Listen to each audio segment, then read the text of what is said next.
Hello dear students, आज इस video lecture में हम कोऑर्डिनेशन कंपाउंड वाले चैप्टर को आगे कंटिन्यू करेंगे। चैप्टर नंबर 9 को हम आगे कंटिन्यू करेंगे। पिछला जो लेक्चर था हमारा, मतलब लेक्चर नंबर 9 जो था, उसमें हम संकुल यौगिकों से संबंधित जो CFT सिद्धांत है उसकी चर्चा कर रहे थे। CFT means crystal field theory या क्रिस्टल क्षेत्र सिद्धांत। मैंने आपको बताया था कि संकुल यौगिकों में बंधन को समझाने के लिए, अर्थात केंद्रीय धातु एवं लिगेंड के मध्य किस प्रकार से बंधन होता है, इस बात को समझाने के लिए बेसिकली दो थ्योरीज दी गई थी, दो सिद्धांत दिए गए थे। नंबर 1 VBT और नंबर 2 CFT। VBT मीन्स संयोजकता बंध सिद्धांत, CFT मीन्स क्रिस्टल क्षेत्र सिद्धांत। VBT हम डिस्कस कर चुके थे, उसके बाद में हम CFT पढ़ रहे थे। CFT मीन्स क्रिस्टल क्षेत्र सिद्धांत या क्रिस्टल फील्ड थ्योरी की हम बात कर रहे थे। क्रिस्टल फील्ड थ्योरी में मैंने आपको क्या बताया था? मैंने आपको बताया था कि क्रिस्टल फील्ड थ्योरी या CFT ये सिद्धांत बेथे व वॉन व्लेक के द्वारा दिया गया। किसके द्वारा दिया गया? बेथे व वॉन व्लेक के द्वारा दिया गया। उसके बाद में कि किसी भी संकुल यौगिक में केंद्रीय धातु एवं लिगेंड के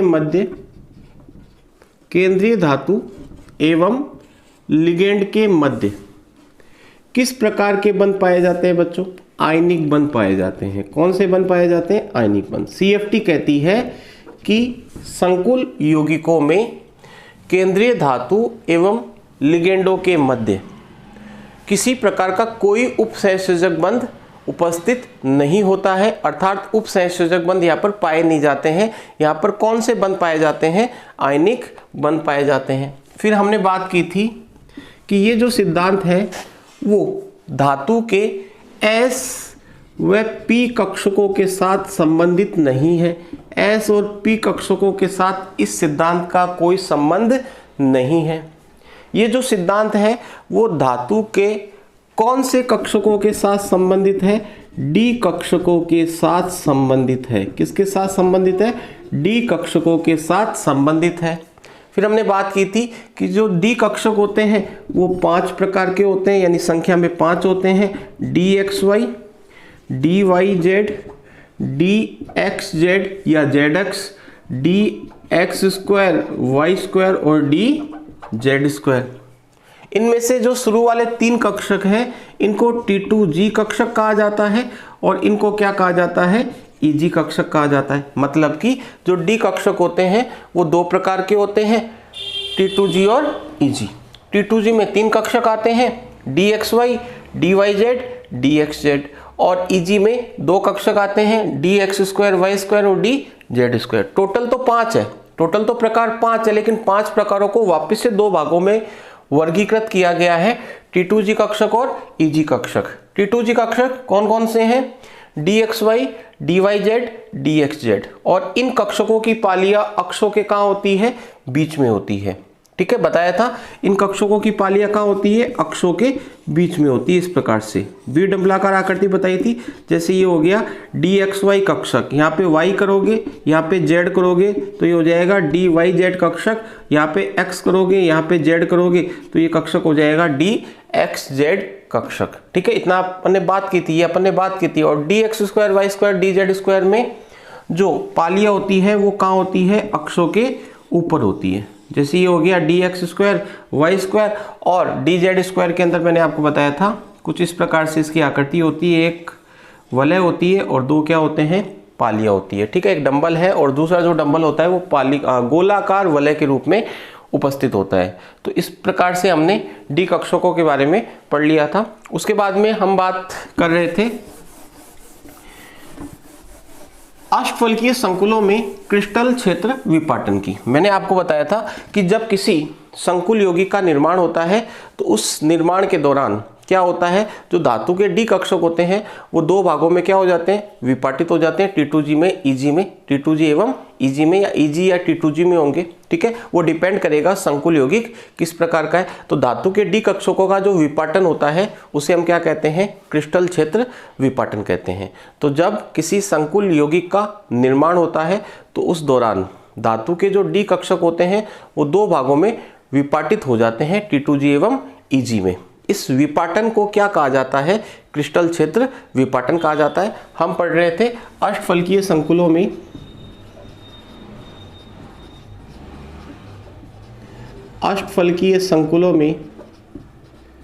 क्रिस्टल क्षेत्र विपाटन, ये मैंने आपको पढ़ा दिया था, अच्छे से समझाया था। मैंने आपको कहा था कि इसका डायग्राम आप अच्छे से क्या कर लेना, याद कर लेना। कुछ इस प्रकार से इसका हमने डायग्राम बनाया था। ये धातु के क्या है, 5 डी कक्षक जिनको समभ्रंश डी कक्षक कहा जाता है। ये क्या है बच्चों, समभ्रंश डी कक्षक। समभ्रंश डी कक्षक का मतलब होता है कि पांचों डी कक्षकों की ऊर्जा भी क्या है, समान है। और ये मुक्त धातु आयन के डी कक्षक थे, मुक्त धातु आयन। फिर गोलीय क्षेत्र में इनकी ऊर्जा थोड़ी बढ़ गई थी, तो ये गोलीय क्षेत्र में क्या हो गए, धातु के डी कक्षक हो गए 5। ठीक है, यहाँ पे हम लिख सकते हैं गोलीय क्षेत्र में धातु के डी कक्षक। उसके बाद में क्या हुआ था, ये जो धातु के जो डी कक्षक थे ये दो भागों में विपाटित हो गए थे। ऊपर की ओर क्या आया था, EG, और नीचे की ओर क्या आया था, T2G। ठीक है, और ये क्या है यहाँ पर, बेरी सेंटर।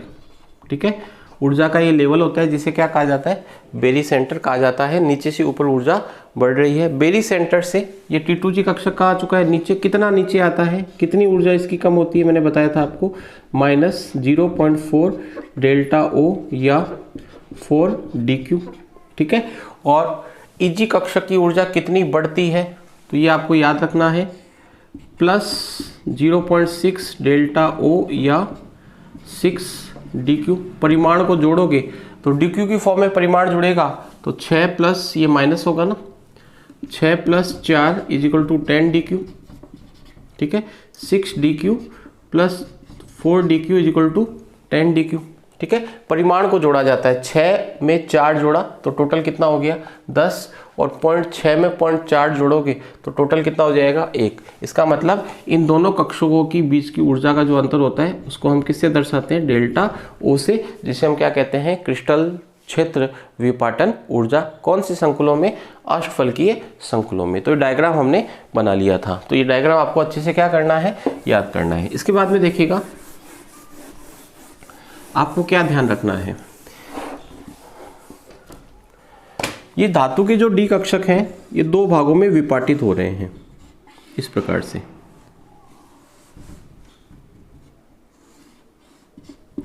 ऊपर की ओर क्या आ रहा है बच्चों, EG, और नीचे की ओर क्या आ रहा है, T2G।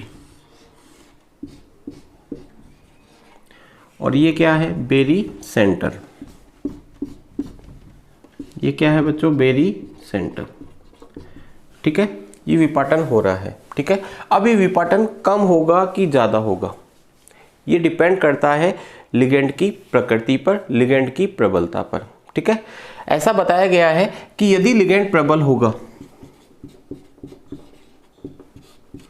लिगेंड कैसा होगा, प्रबल, तो ये विपाटन ज़्यादा होता है। प्रबल लिगेंड की उपस्थिति में ये जो विपाटन होता है वो क्या होता है, ज़्यादा होता है। मतलब डेल्टा O का मान क्या होता है, ज़्यादा होता है। और यदि लिगेंड क्या है, दुर्बल, तो विपाटन क्या होता है, कम होता है। तो ध्यान रखिएगा, यदि लिगेंड प्रबल है तो विपाटन क्या होगा, ज़्यादा। जैसे मैं दो डायग्राम बना के आपको समझाता हूँ।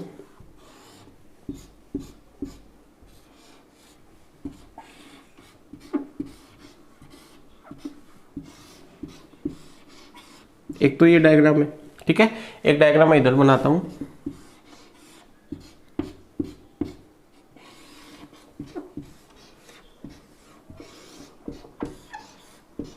ये देखो यहाँ पर विपाटन क्या हुआ है, कम, और यहाँ विपाटन क्या हुआ है, ज़्यादा। तो जब विपाटन ज़्यादा हुआ है इसका मतलब यहाँ पर जो लिगेंड है वो क्या है, प्रबल लिगेंड है। लिगेंड कैसे है बच्चों, प्रबल। यदि संकुल यौगिक में प्रबल लिगेंड उपस्थित है तो विपाटन क्या होगा, ज़्यादा। अर्थात T2G और EG कक्षकों के मध्य जो ऊर्जा का अंतराल होगा ना वो क्या होगा, ज़्यादा होगा। ये ऊर्जा का अंतराल क्या है, ज़्यादा। और जब दुर्बल लिगेंड उपस्थित होगा, कैसा लिगेंड उपस्थित होगा, दुर्बल, तो ये विपाटन क्या होगा, कम। ये देखो गैप कम है ना यहाँ पर, और यहाँ पे गैप क्या है, ज़्यादा। तो ये बात आपको ध्यान रखनी है कि जब लिगेंड प्रबल होते हैं तो ऐसी स्थिति में ये विपाटन ज़्यादा होता है, अर्थात T2G और EG कक्षकों के मध्य गैप ज़्यादा होता है। और जब लिगेंड दुर्बल होते हैं तो T2G और EG कक्षकों के मध्य गैप क्या होता है, कम। ये कौन से कक्षक है, T2G, और ये कौन से कक्षक है, EG। तो यहाँ पे गैप कम है और यहाँ पे गैप क्या है, ज़्यादा। तो वापस से सुन लो, काम की बात क्या है कि यदि लिगेंड प्रबल है तब तो क्या होगा, विपाटन ज़्यादा होगा। T2G और EG कक्षकों के मध्य ऊर्जा का अंतराल क्या होगा, ज़्यादा। और लिगेंड अगर दुर्बल है तो विपाटन क्या होगा, कम होगा। अब बात आती है कि सर ये विपाटन ज़्यादा क्यों होता है प्रबल लिगेंड की उपस्थिति में, और दुर्बल लिगेंड की उपस्थिति में विपाटन कम क्यों होता है। क्या बताया मैंने आपको, जैसे मान लो ये EG कक्षक है और ये T2G है, तो बताओ यहाँ पे गैप क्या है, कम। और इस गैप को मैं अगर ज़्यादा कर दूँ तो कुछ इस प्रकार से हम इसको बनाएंगे, दूर बनाएंगे थोड़ा, तो ये गैप क्या हो गया, ज़्यादा, और ये गैप क्या हो गया, कम होगा। जब गैप कम होता है इसका मतलब लिगेंड दुर्बल है, और गैप ज़्यादा होता है इसका मतलब लिगेंड क्या है, प्रबल। अब बात आती है कि सर प्रबल लिगेंड की उपस्थिति में ये विपाटन ज़्यादा क्यों होता है। क्योंकि बच्चों प्रबल लिगेंड जो होता है उसके द्वारा लगाया गया जो प्रतिकर्षण बल होता है किस पर, EG कक्षकों पर, वो क्या होगा, ज़्यादा। और ज़्यादा होगा तो बताओ वो ज़्यादा ऊपर जाएंगे कि नहीं जाएंगे, अरे जाएंगे कि नहीं जाएंगे। इसका मतलब क्या कहेंगे अपन कि अगर लिगेंड प्रबल है तो ऐसी स्थिति में प्रतिकर्षण बल ज़्यादा लगेगा, और प्रतिकर्षण ज़्यादा लगेगा तो इनके बीच में गैप भी क्या होगा, ज़्यादा। और दुर्बल लिगेंड की उपस्थिति में प्रतिकर्षण कम लगेगा तो गैप क्या होगा, कम होगा। तो ये बात आपको ध्यान रखनी है। इसके बाद में देखिएगा ये टॉपिक हमारे आगे काम में आएगा। इसके बाद में हम पढ़ेंगे स्पेक्ट्रोकेमिकल श्रेणी। देखिएगा विभिन्न लिगेंडों को उनकी प्रबलता के बढ़ते हुए क्रम में, विभिन्न लिगेंडों को उनकी प्रबलता के बढ़ते हुए क्रम में एक श्रेणी में व्यवस्थित किया गया है। उस श्रेणी को हम क्या कहते हैं, स्पेक्ट्रोकेमिकल श्रेणी। जो लिगेंड इस श्रेणी में बाईं ओर होता है वो सबसे दुर्बल होता है, और जो लिगेंड इस श्रेणी में सबसे दाईं ओर होता है वो सबसे प्रबल होता है। तो देखिएगा ये स्पेक्ट्रोकेमिकल श्रेणी मैंने बनाई है। सबसे पहले हम परिभाषा देख लेते हैं। विभिन्न लिगेंडों को उनकी प्रबलता के बढ़ते क्रम में रखने पर जिस श्रेणी का निर्माण होता है उसे स्पेक्ट्रोकेमिकल श्रेणी कहा जाता है। अर्थात जिस लिगेंड की प्रबलता जितनी कम है वो उतना बाईं ओर होगा, और जिस लिगेंड की प्रबलता जितनी ज़्यादा है वो लिगेंड उतना ही क्या होगा, दाईं ओर। इस आधार पे देखें तो बताओ ये सबसे दुर्बल लिगेंड है, या हम कह सकते हैं दुर्बलतम लिगेंड है, दुर्बलतम लिगेंड। तो बताओ सबसे प्रबलतम लिगेंड कौन सा है, CO। ये क्या है, सबसे प्रबलतम लिगेंड। ये देखो I माइनस उससे प्रबल है, Br माइनस उससे प्रबल है, SCN माइनस उससे प्रबल है, Cl माइनस उससे प्रबल है, S माइनस 2 उससे प्रबल है, F माइनस उससे प्रबल है, OH माइनस उससे प्रबल क्या है, C2O4 माइनस 2 ऑक्सीलेटो उससे प्रबल है, H2O उससे प्रबल है, NCS माइनस उससे प्रबल है, ADTA माइनस 4 उससे प्रबल है, NS3 उससे प्रबल है, EN का मतलब एथिलीन डायमीन, उसके बाद में NO2 माइनस, उसके बाद में Cn माइनस, और सबसे प्रबल लिगेंड कौन है, CO। ठीक है, तो यहाँ पर आप क्या देख रहे हैं कि विभिन्न लिगेंडों को उनकी प्रबलता के बढ़ते हुए क्रम में व्यवस्थित किया गया है। इस प्रकार ये जो श्रेणी बनती है इसे हम क्या कहते हैं, स्पेक्ट्रोकेमिकल श्रेणी। इस श्रेणी में जो I माइनस है वो दुर्बलतम लिगेंड है, और जो CO है वो क्या है, प्रबलतम लिगेंड है। अर्थात बाएं से दाएं जाने पर लिगेंड की जो प्रबलता है वो क्या हो रही है, बढ़ रही है। तो इसको याद करने का तरीका क्या है वो भी मैंने आपको यहाँ पर लिख के बताया है। देखिएगा एक का मतलब है I माइनस, बार का मतलब है BR माइनस। एक बार सचिन क्लास से फरार, एक बार सचिन क्लास से फरार और ऑक्जेलेटो को पानी से प्यार, ऑक्जेलेटो को पानी से प्यार। वापस से सुन लो, एक बार सचिन क्लास से फरार, एक का मतलब I माइनस, बार का मतलब BR माइनस, सचिन का मतलब थायोसाइनेटो, क्लास का मतलब Cl माइनस, से का मतलब S माइनस 2, फरार का मतलब F माइनस। एक बार सचिन क्लास से फरार, और का मतलब है OH माइनस, ऑक्जेलेटो को पानी से प्यार। ठीक है, यहाँ तक हो गया। यहाँ तक होने के बाद आगे देखिएगा, नाश्ता उड़ता हुआ अमोनिया, नाश्ता यानी NCS माइनस, उड़ता हुआ मतलब EDTA माइनस 4, अमोनिया NH3 इन नॉर्थ कनाडा कोलंबिया। नाश्ता हुआ अमोनिया, नाश्ता उड़ता हुआ अमोनिया इन नॉर्थ कनाडा कोलंबिया। तो इस प्रकार से आप इस श्रेणी को क्या कर सकते हैं, याद कर सकते हैं। अब देखिएगा, इस श्रेणी में जो वाटर के बाद वाले लिगेंड है ना, वो प्रबल लिगेंड है। वो क्या है, प्रबल लिगेंड। मैंने आपको बताया था ना VBT सिद्धांत के अंदर कौन कौन से लिगेंड प्रबल होते हैं, कौन कौन से दुर्बल होते हैं। तो यहाँ पे आपको ध्यान रखना है कि वाटर तक के जो लिगेंड है उनको दुर्बल की श्रेणी में रखा गया है। हालांकि ये आपस में कंपेयर करोगे तो वो एक दूसरे के सापेक्ष दुर्बल प्रबल होंगे। जैसे ये दोनों दुर्बल है, लेकिन ये ज़्यादा दुर्बल है और ये कम दुर्बल है, या फिर मैं कह सकता हूँ कि इसकी तुलना में ये क्या है, प्रबल। लेकिन वास्तव में यदि हम देखें प्रबल लिगेंड कौन से हैं, तो प्रबल लिगेंड होंगे नाश्ता उड़ता अमोनिया इन नॉर्थ कनाडा कोलंबिया। अर्थात VBT सिद्धांत के अंदर यदि ये वाले लिगेंड आते हैं तो इलेक्ट्रॉनों का युग्मन होगा, वरना इलेक्ट्रॉनों का युग्मन नहीं होगा। ठीक है, मैंने बताया था ना कि प्रबल लिगेंड होने पर इलेक्ट्रॉनों का युग्मन होता है, दुर्बल लिगेंड होने पर इलेक्ट्रॉनों का युग्मन नहीं होता। तो प्रबल लिगेंड यदि आपको वहाँ पर काम में लेने हैं तो आप इनको काम में लोगे। प्रबल की श्रेणी में ये है NCS minus, EDTA minus 4, NH3 EN NO2 minus CN minus CO।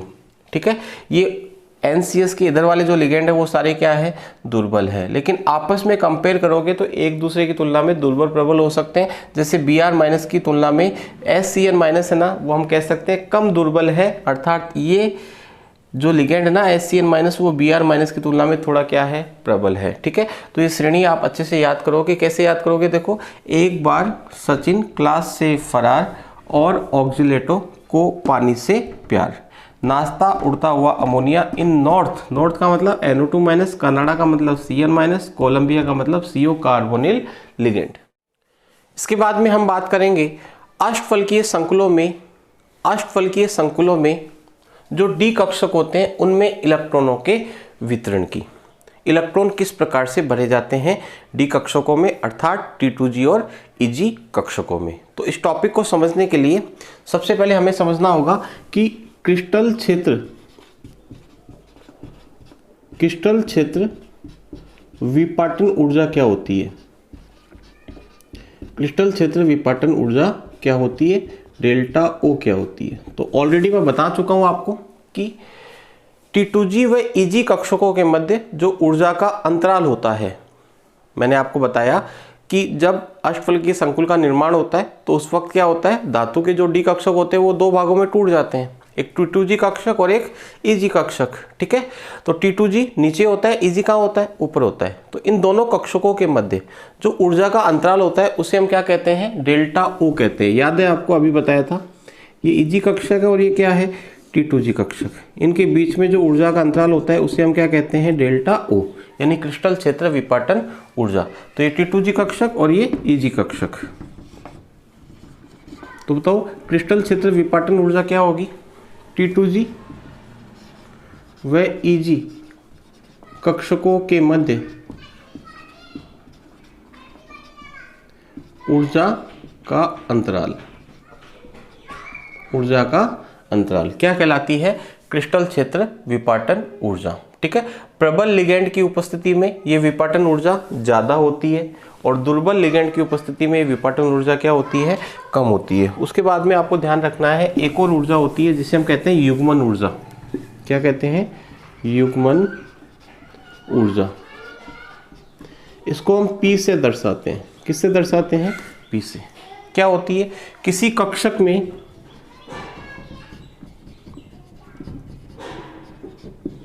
इलेक्ट्रॉनों के युग्मन के लिए आवश्यक ऊर्जा, किसी कक्षक में इलेक्ट्रॉनों के युग्मन के लिए आवश्यक ऊर्जा को युग्मन ऊर्जा कहा जाता है। क्या कहा जाता है?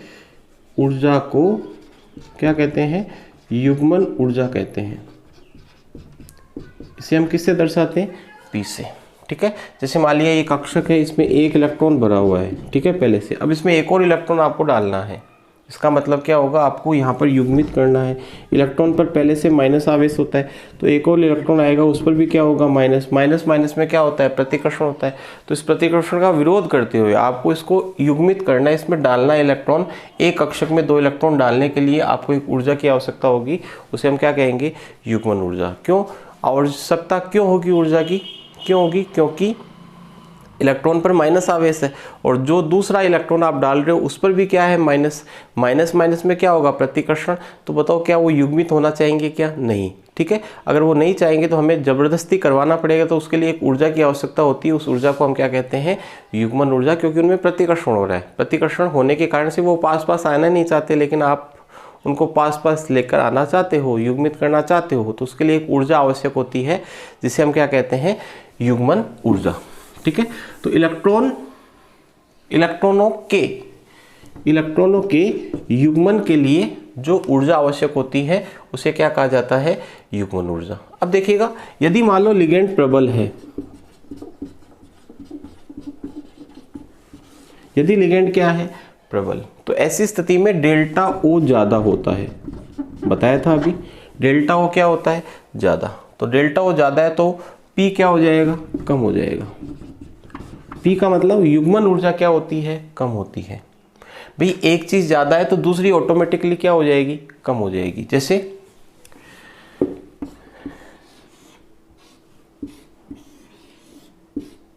ये T2G कक्षक और ये क्या है? EG कक्षक। ये EG कक्षक और ये क्या है? T2G कक्षक। बताओ यहाँ पे डेल्टा O क्या है? ज्यादा, और यहाँ पे डेल्टा O क्या है? कम है। यहाँ पे डेल्टा O क्या है? ज़्यादा, यहाँ पे डेल्टा O क्या है? कम। ज़्यादा होने का मतलब है लिगेंड यहाँ पे प्रबल है और यहाँ पे क्या है? दुर्बल। जब लिगेंड प्रबल होगा तो डेल्टा O क्या होगी? ज़्यादा। डेल्टा O ज़्यादा होगी तो यहाँ पर P कम होगी, ये याद रखना है। युग्मन ऊर्जा क्या होगी? कम। यानी युग्मन यहाँ पर करवाने के लिए ऊर्जा की आवश्यकता क्या होगी? कम।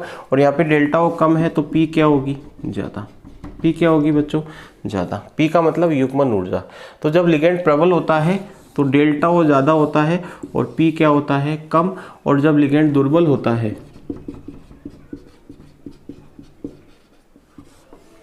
तो बताओ डेल्टा O क्या होगा? कम, और P क्या होगा? ज़्यादा। ठीक है, अब ये बात एक बार आप ध्यान रख लीजिएगा कि जब लिगेंड प्रबल है तो डेल्टा O क्या होगा? ज़्यादा, और P क्या होगा? कम। और जब लिगेंड दुर्बल है तो डेल्टा O कम होगा और P क्या होगा? ज़्यादा। ठीक है, ये ज़्यादा होता है तो ये क्या होता है? कम, और ये कम होता है तो ये क्या होता है? ज़्यादा। ठीक है, अब देखिएगा,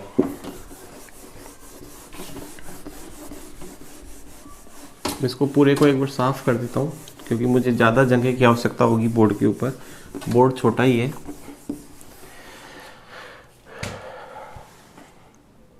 मैं 2 डायग्राम आपके सामने बनाऊंगा, आप मुझे बताएंगे कि लिगेंड प्रबल कहाँ है और दुर्बल कहाँ है। ये क्या है? T2G कक्षक, और ये क्या है बच्चों? EG कक्षक। ठीक है, एक T2G कक्षक मैंने यहाँ बनाया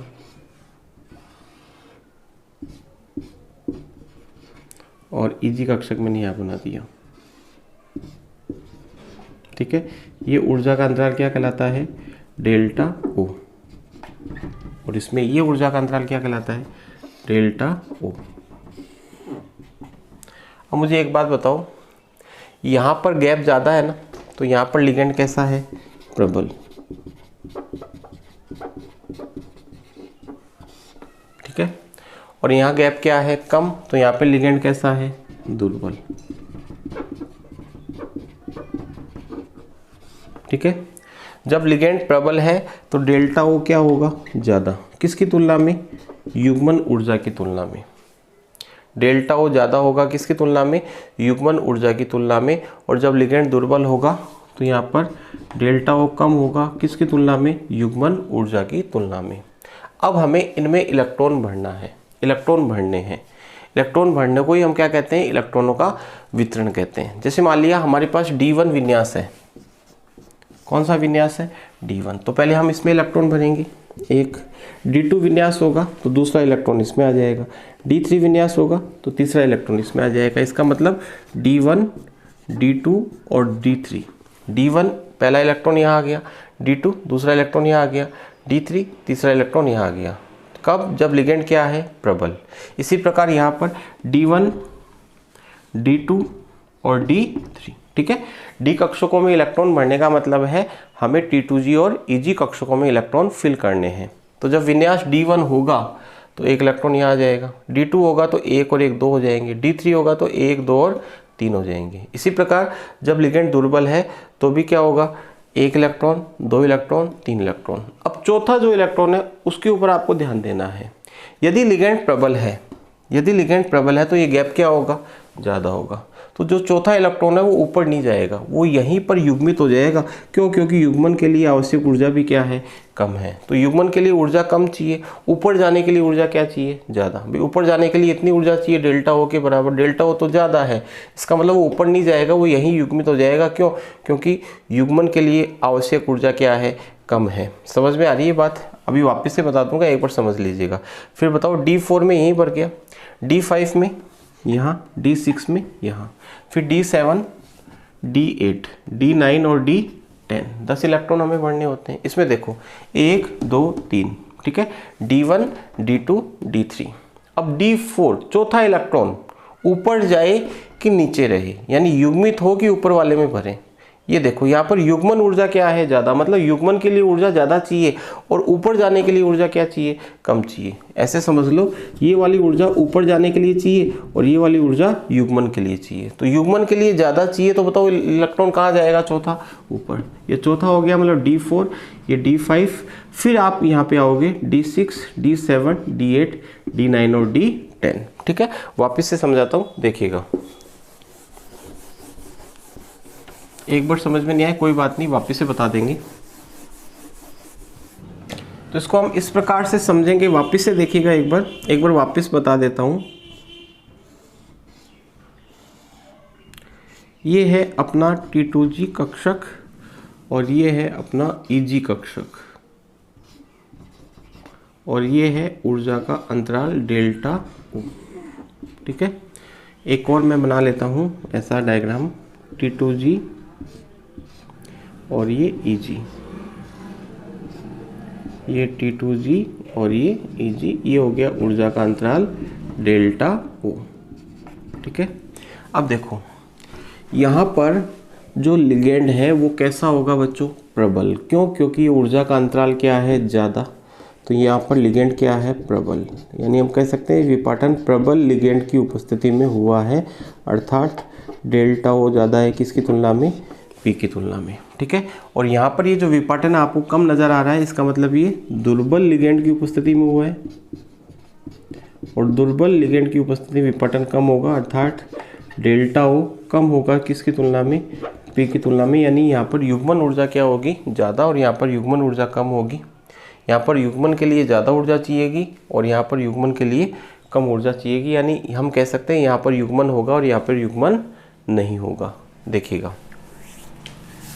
मैं यहाँ पे लिख लेता हूँ D1, D2, D3, D4, D5, D6, D7, D8, D9 और D10, ठीक है। यहाँ पे मैंने लिख लिया प्रबल लिगेंड की उपस्थिति में और यहाँ लिख लिया दुर्बल लिगेंड की उपस्थिति में, ठीक है। अब हमें इलेक्ट्रॉनों का वितरण करना है प्रबल और दुर्बल लिगेंड की उपस्थिति में। तो देखिएगा, इसको समझेंगे, बहुत आसान है। परीक्षा में किस प्रकार का प्रश्न आएगा वो भी मैं आपको बताऊंगा। सबसे पहले हमें एक इलेक्ट्रॉन भरना है, तो इसमें हम कहाँ भरेंगे, ऊर्जा के बढ़ते हुए क्रम में इलेक्ट्रॉन भरे जाते हैं।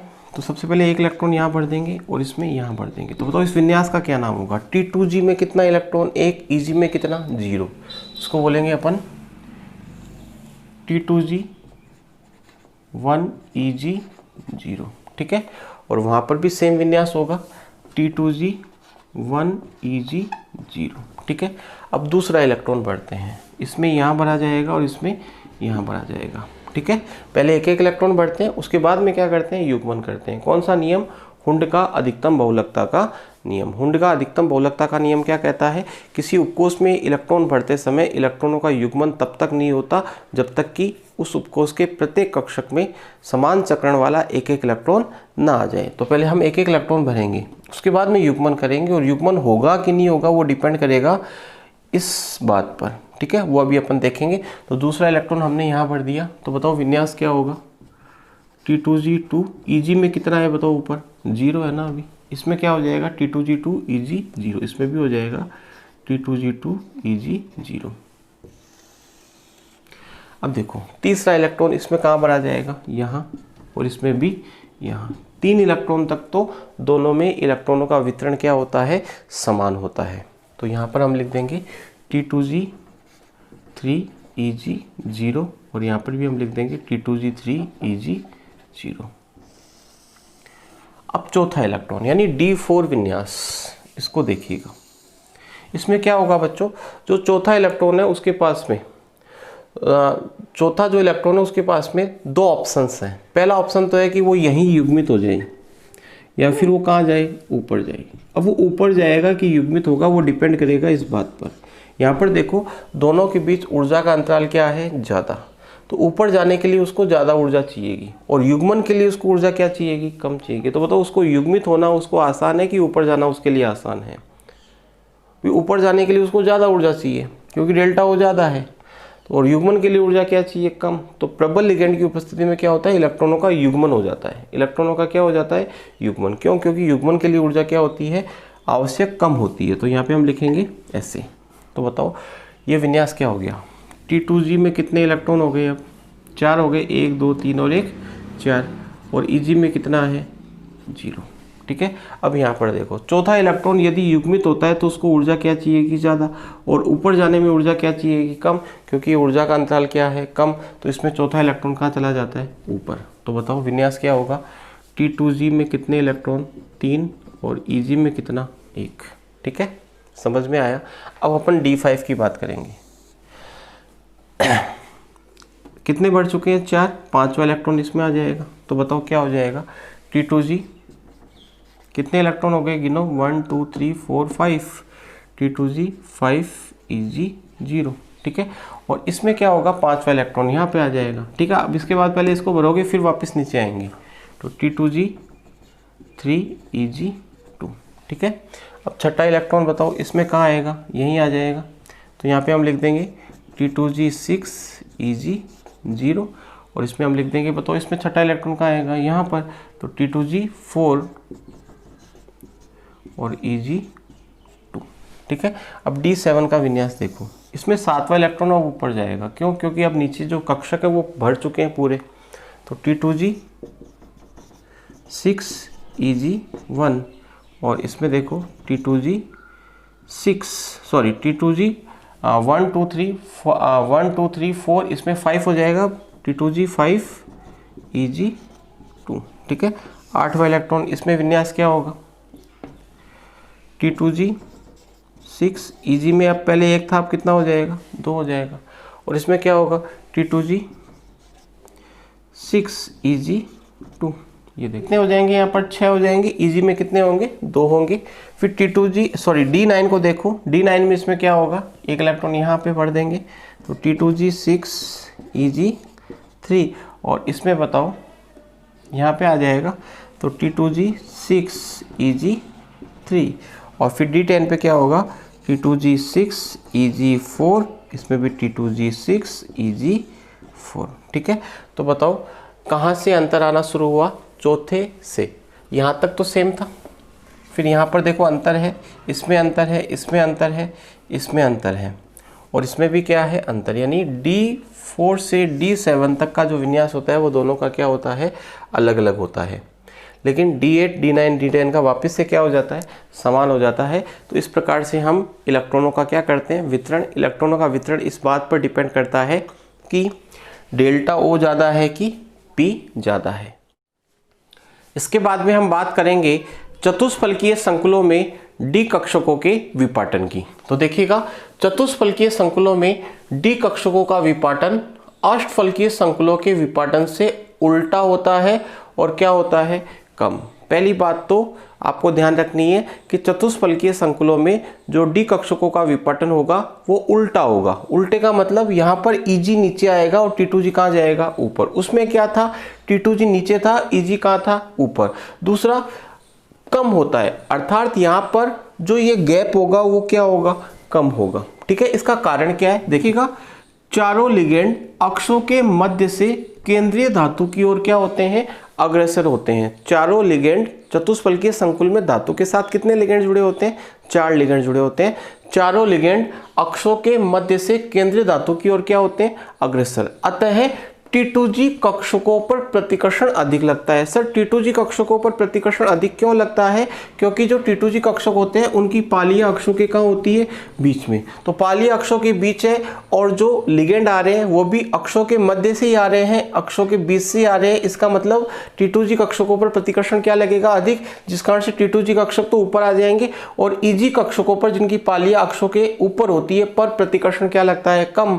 और प्रतिकर्षण कम लगने के कारण Eg कक्षक कहाँ जाते हैं, नीचे आ जाते हैं। तो Eg कक्षकों की पालीय अक्षों पर होती है, जिस कारण से इन पर प्रतिकर्षण कम लगता है, तो ये नीचे आ जाएंगे।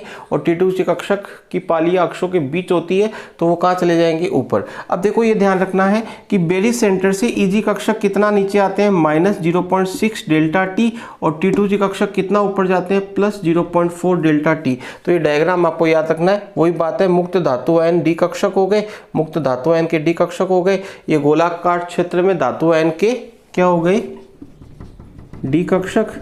उसके बाद में विपाटन हुआ तो उल्टा हुआ। उल्टे का मतलब Eg नीचे है और T2G कहाँ है, ऊपर। Eg कक्षकों की ऊर्जा बेरी सेंटर से कितनी कम हुई, -0.6 डेल्टा T। यहाँ पे डेल्टा T बोलते हैं, T का मतलब होता है टेट्राहेड्रल, वहाँ पे डेल्टा O बोल रहे थे, यहाँ पे डेल्टा T बोलते हैं। और T2G कक्षक की ऊर्जा कितनी बढ़ती है, +0.4 डेल्टा T। दोनों कक्षकों के बीच की ऊर्जा का जो अंतराल होता है वो क्या होता है, डेल्टा T कहलाता है, जिसे हम कहते हैं क्रिस्टल क्षेत्र विपाटन ऊर्जा। तो बताइएगा, डेल्टा T का मान हमेशा डेल्टा O से क्या होगा, कम होगा। पहली बात तो आपको ध्यान रखनी है, डेल्टा T का मान डेल्टा O से क्या होगा, कम होगा। अगली बात आपको ध्यान रखनी है कि यहाँ पर विपाटन कम होता है। विपाटन कम होने के कारण से क्या होता है बच्चों, P का मान हमेशा डेल्टा T से ज़्यादा रहता है। P का मान डेल्टा T से हमेशा क्या रहता है, ज़्यादा, जिसके कारण से यहाँ पर युग्मन नहीं हो पाता, युग्मन नहीं हो पाता। और उस वजह से क्या होता है, चतुष्फलकीय संकुल जो होते हैं वो हमेशा उच्च चक्रण संकुल होते हैं।